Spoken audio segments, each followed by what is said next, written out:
Ya, pemirsa, turnamen sepak bola Nusantara Open 2022 resmi dibuka. Ya, kejuaraan yang memperebutkan Piala Prabowo Subianto ini digelar di Nusantara Polo Club dan Stadion Pakansari, Kabupaten Bogor, Jawa Barat.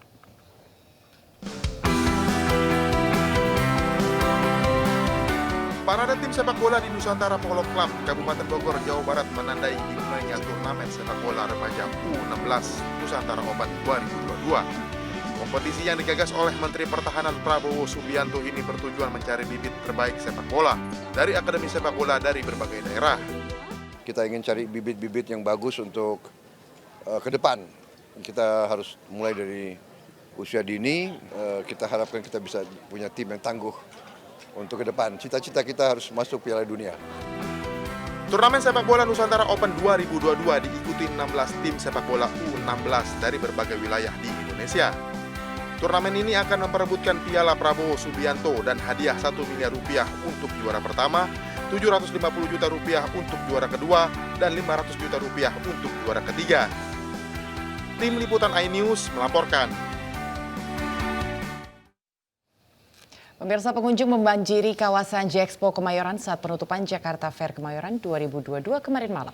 Ya, pemirsa, seremoni penutupan Jakarta Fair tahun 2022 dengan suguhan pesta kembang api dan artis ibu kota.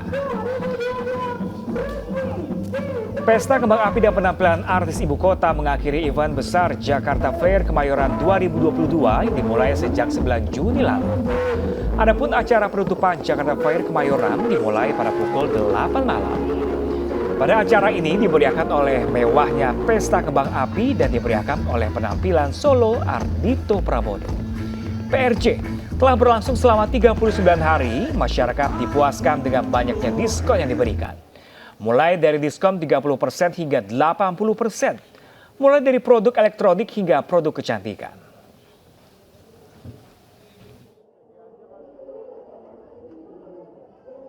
Pagelaran terbesar se-Asia Tenggara, terlengkap, teramai, ya, dengan tidak kurang dari 1.500 stand yang ada di sini. Ya, terima kasih semuanya, sukses. Mudah-mudahan dengan tema bangkitnya perekonomian Jakarta dengan ada Jakarta Fair ini akan memberikan kontribusi tersendiri yang luar biasa, ya. Dan ini ke depan akan kita selenggarakan lagi dan insya Allah lebih baik lagi. Dampaknya sangat baik, ini aman, nyaman di sini. Tadi sudah sampaikan. Lebih dari 7,3 triliun omsetnya. Ya, pemirsa, botol plastik bekas tidak hanya menjadi sampah. Gerakan sosial untuk peduli botol plastik bekas agar bisa didaur ulang dan menjadi barang berguna pun terus digaungkan. Ya, bahkan warga bisa menukar botol bekas dengan poin untuk kemudian poin tersebut bisa dibelanjakan.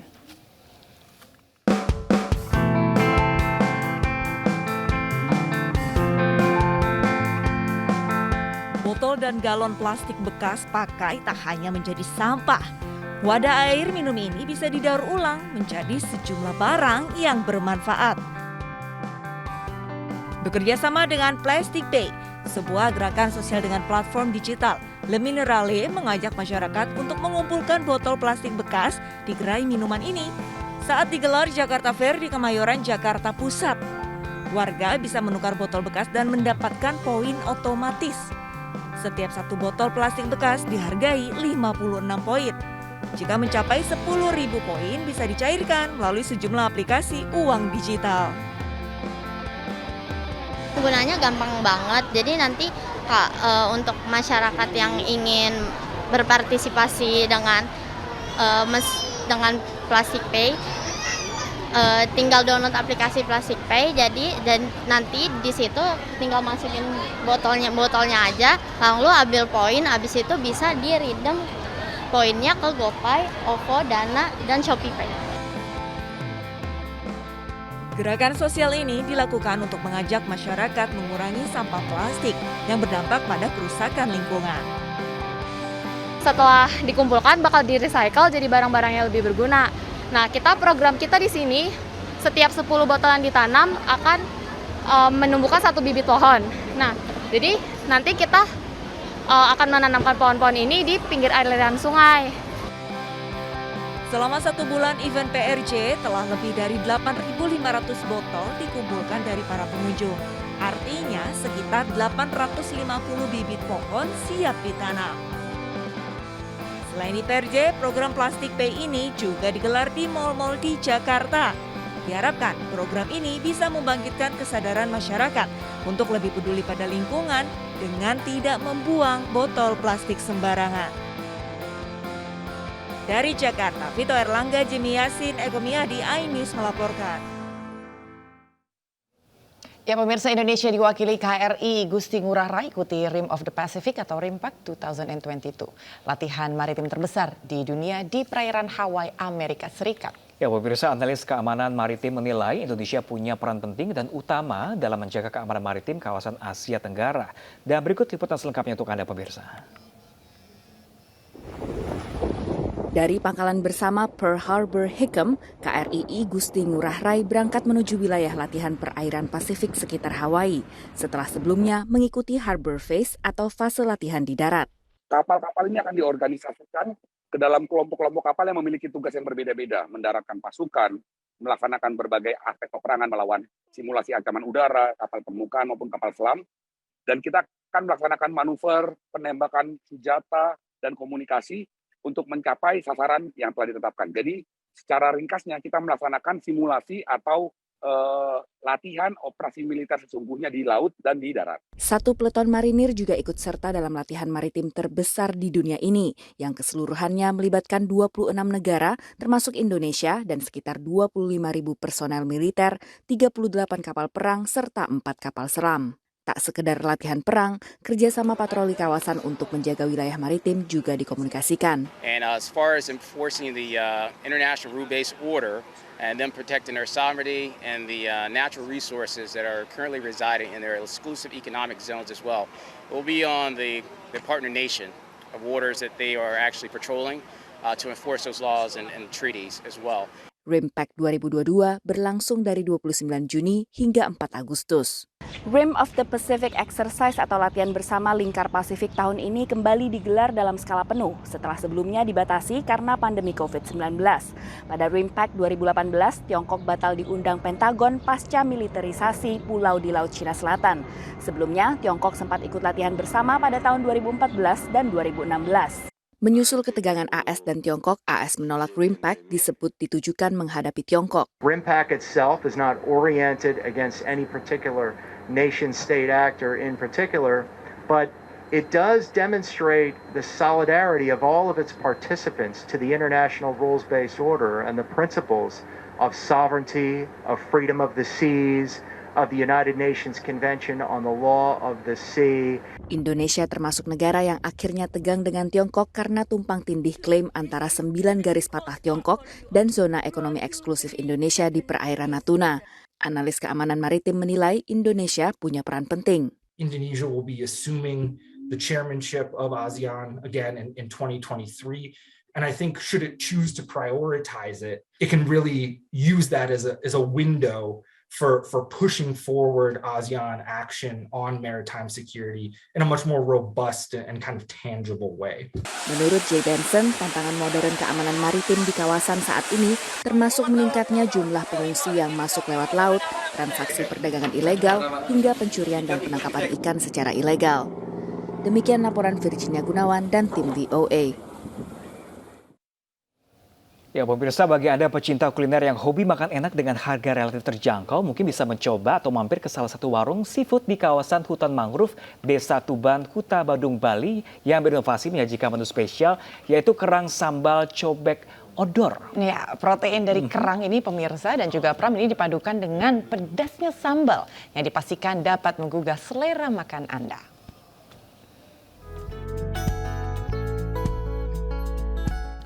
Lelah berwisata melihat-lihat hutan mangrove di Desa Tuban, Badung, Bali, saatnya lidah kita dimanjakan oleh makanan bergizi dan memiliki sensasi pedas. Nah, bagi Anda pecinta seafood, ada warung seafood sederhana, namanya Warung Cobek Odor.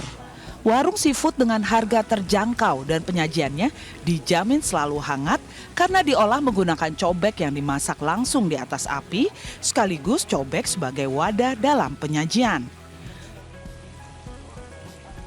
Kerang, rasa gurih dan tekstur yang kenyal membuat kerang digemari banyak orang. Sebelum dimasak, bagian cangkang dan daging kerang dibersihkan terlebih dahulu untuk selanjutnya dipisahkan. Cangkang kerang kemudian direbus selama beberapa menit menggunakan air mendidih. Sambil menunggu didinginkan, kini saatnya menyiapkan sambal cobek odor yang diracik dengan resep rahasia. Sambal odor digoreng di atas cobek dari tanah liat sehingga aroma khas sambal semakin terasa saat dimasak. Lengkap sudah kelezatannya saat kerang, udang, dan jenis makanan seafood disatukan dalam sambal di atas cobek ini. Jangan lupa, tambahkan juga dengan tempe, tahu, ikan asin, serta lalapan.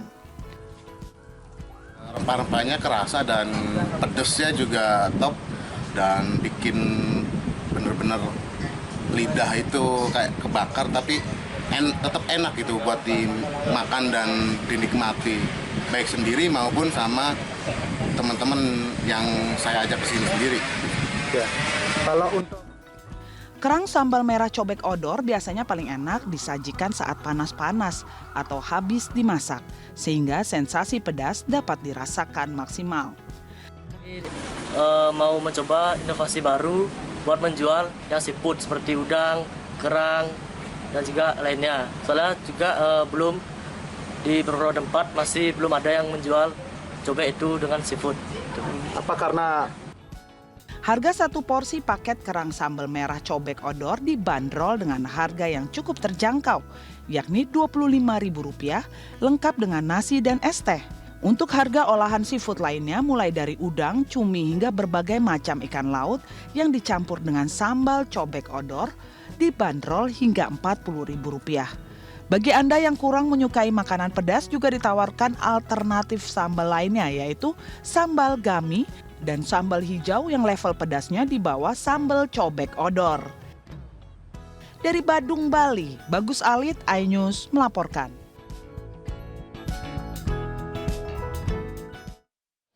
Wah, itu kalau buat makan siang tuh yang paling enak ya, pedas-pedas, panas-panas gitu. Pokoknya kan. apapun jenis makanannya kalau yang pakai sambal-sambalan tuh pasti semakin nikmat gitu loh. Ini jadi pilihan pemirsa untuk makan siang, mau makan siang bingung apa? Seafood pakai sambal-sambal enak kali ya.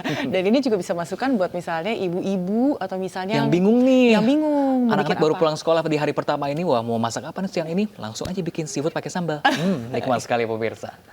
Dan ini juga bisa, ini juga nih Pram, kalau misalnya mau bingung nih pengen bikin jualan apa, seafood pakai sambal-sambal. Pokoknya tagline-nya apapun yang pedas-pedas dan panas-panas itu top. Pasti nikmat ya. Nah, dan pemirsa usai sudah siang hari ini pemirsa, saya Pram Senjaya. Iya, dan saya Anggi Pasaribu, pemirsa pamit undur diri, selamat beraktivitas dan sampai jumpa.